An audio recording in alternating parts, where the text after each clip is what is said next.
ఈ రోజు Alia Bhatt favourite chia pudding చేసేద్దాం, వచ్చేసేయండి. చాలా ఈజీగా అయిపోతుంది ఈ చియా పుడ్డింగ్ చేయడం. అసలు స్టవ్ వెలిగించాల్సిన అవసరమే లేదు. ఇక ఫస్ట్ ఒక బౌల్ తీసుకుని దాంట్లోకి 3 స్పూన్స్ చియా సీడ్స్ వేసేసుకోండి. తర్వాత దాంట్లోకి 2 స్పూన్స్ హనీ వేసుకోండి. 2 స్పూన్స్ అయితే షుగర్ మీడియం గా ఉంటుంది. మీరు కొంచెం ఎక్కువ తినే వాళ్ళైతే ఇంకో స్పూన్ కూడా వేసేసుకోండి. హనీ వేసుకున్నాక ఇప్పుడు దాంట్లోకి 2 కప్స్ మిల్క్ అయితే వేసేసుకోండి. మిల్క్ పోసేసుకుని దాన్ని బాగా కలిపేసుకోండి. ఇది హెల్దీ కాబట్టి హ్యాపీగా తినేయొచ్చు. ఇది బ్రేక్ఫాస్ట్ లాగా కూడా తినొచ్చు. మీకు స్వీట్ క్రేవింగ్స్ వచ్చినప్పుడు ఒకసారి ఇది కూడా ట్రై చేయండి, చాలా బాగుంటది. చియా సీడ్స్ ని మిల్క్ ని బాగా కలిపేసుకొని మూత పెట్టేసుకోండి.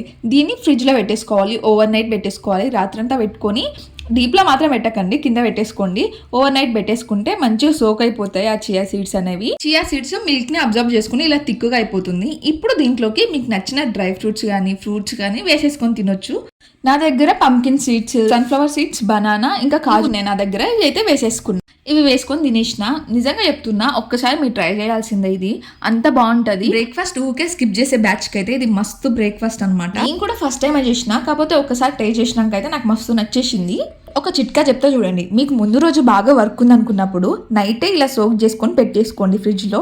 Next day morning dry fruits వేసుకొని తినొచ్చు కదా. చాలా ఈజీగా ఉంటుంది. బ్రేక్ఫాస్ట్ కూడా అయిపోతుంది. Thank you for watching. Subscribe. Bye.